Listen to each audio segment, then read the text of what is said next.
Sexual satisfaction. It's deeply personal, incredibly important for our well-being, yet somehow it's not always something we talk about openly. Right. Or even fully understand, maybe. Exactly. Especially when we consider how it might vary for different people. Specifically, how does sexual satisfaction look different among women based on their sexual identity? Heterosexual, lesbian, or bisexual? Welcome to the Sex Science Podcast, where we turn the latest peer-reviewed research on intimacy and sexuality into fun, accessible conversations.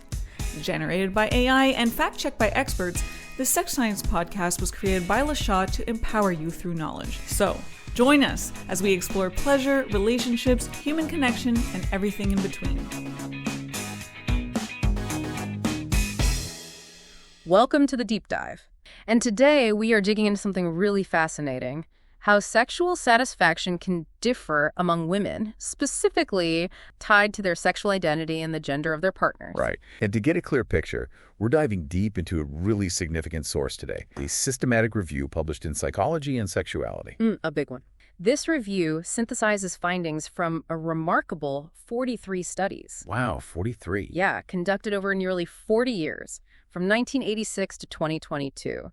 Collectively, that includes data from over 84,000 women. 84,000. That's a huge data set. It is. It's a powerful way to move beyond just single studies and see what the broader research landscape actually tells us. So what are the big takeaways? How do they break down the findings? The review presented findings based on 4 ways sexual satisfaction was looked at in the studies: general sexual satisfaction, orgasm occurrence, sexual frequency, and sexual duration. Okay, let's unpack that first one then. General sexual satisfaction. When they compared different groups like lesbian, heterosexual, bisexual women, what did they find? Yeah, this is where it gets a little messy.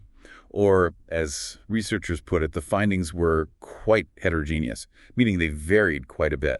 Actually, a lot of the studies, more than half, so 23 out of the 43 they looked at, they found no significant overall differences in general satisfaction between these identity groups. No difference. Often, yeah. These studies tended to use certain satisfaction measures and often involved women who were already in relationships. That's kind of surprising. You might think identity or partner's gender would make a huge difference there. It is a bit surprising, and the review offers an interesting thought on why that might be.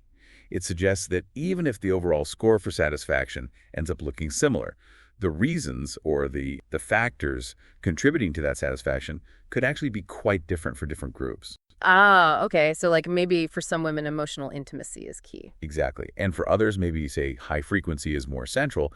And these different paths could potentially, balance out to similar overall scores in some studies. Got it. So overall satisfaction is a bit of a mixed bag. Really depends on the study. But you mentioned some findings were more consistent. Absolutely. Things get much clearer when we look at orgasm occurrence. Across many studies, lesbian women consistently reported higher orgasm frequency compared to heterosexual women. Wow. Okay. That's a pretty consistent finding then. It is. Women who have sex with women, WSW, they generally reported higher orgasm frequency than women who have sex with men, WSM. Right. And bisexual women. Their experiences often seem to fall somewhere in between those two groups based on the reports. Does the review give any clues about why that difference might be so consistent? It points to a few potential reasons. One idea is partner understanding. Maybe partners with similar bodies have a better grasp of what feels good. Another is maybe focusing more on activities known to lead to female orgasm, like direct clitoral stimulation. And there's also this idea about relationship norms.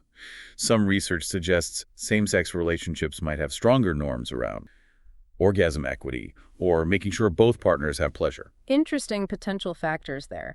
Okay, let's switch gears slightly. What about how often sex happens, the frequency, and how long it lasts, the duration?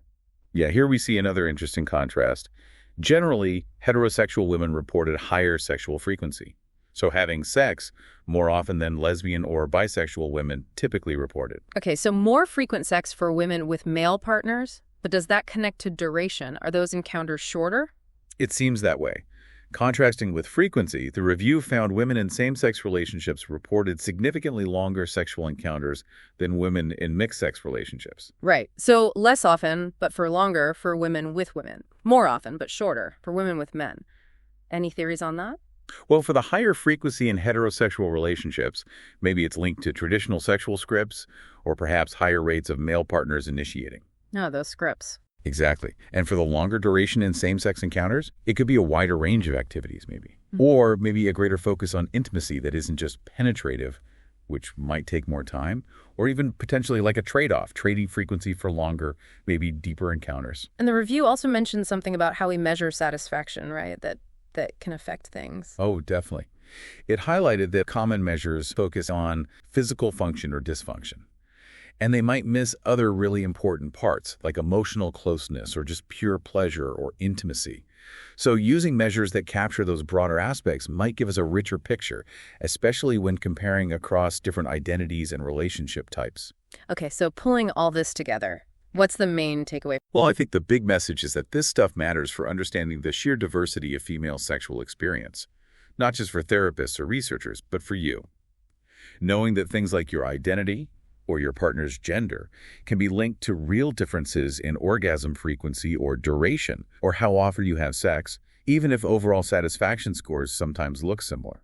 It can help you make sense of your own experiences, your own conversations about sex. Yeah, it really drives home that there's no single right way or normal way for women to experience sex. Exactly. Context is so important. So the key point from this deep dive, while general satisfaction findings were mixed, this review consistently showed that things like orgasm frequency, sexual frequency, and duration do seem to differ based on sexual identity or partner's gender. That really captures the core findings, yes. Lesbian women in WSW generally higher orgasm frequency, heterosexual women higher sexual frequency, WSW longer duration. Which kind of leaves us with a final thought to chew on. How much might the gender of your partner and maybe the dynamics or even the societal ideas tied to different relationship types be shaping your own sexual experiences and satisfaction? Perhaps in ways you haven't fully considered, kind of separate from just your identity label itself. Thank you for listening to the Sex Science Podcast brought to you by LaShaw. We hope that you learned something new about the wonderful world of human intimacy and sexuality, and join us next time as we dive into more fascinating research. And remember, science is for you. Music for this podcast was produced by SOUNDRAW.